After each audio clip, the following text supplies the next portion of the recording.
Welcome to our channel. Today we how to use PayPal with Citi debit card, easy method, step by step, clearly. To use your Citi debit card with PayPal, start by opening the PayPal app or website.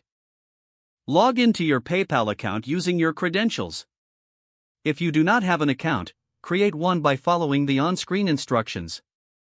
Once logged in, navigate to the wallet section found on the main page. Look for the option that says link a debit or credit card. Click on that option to begin the linking process. Select debit card from the available options. Enter your Citi debit card number in the designated field. Provide the expiration date of your debit card. Input the card security code, which is typically found on the back of your card. Add your billing address as it appears on your bank statements. Review the information to ensure it is accurate before proceeding. Click on Link Card to finalize the connection.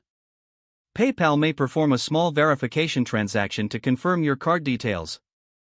Check your bank account for this transaction, which usually appears within a few minutes. Once you see the transaction, return to PayPal to complete the verification process. Go back to the wallet section and find your new card listed there.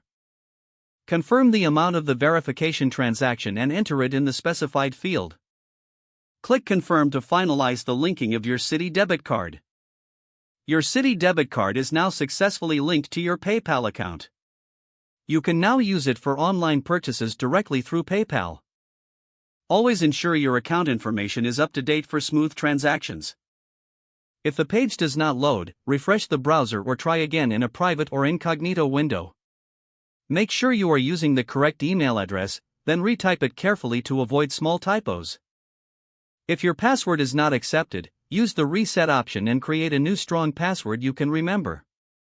Check your spam folder for verification or security emails, then complete any requested confirmation steps. Enable two-factor authentication if available to improve account security and reduce unauthorized access risk. After signing in, review your profile details so your contact information and settings are accurate and current. If you see an error message, note it down and try again after restarting your device and internet connection. Don't forget to like this video and subscribe to our channel for more step-by-step tech guides.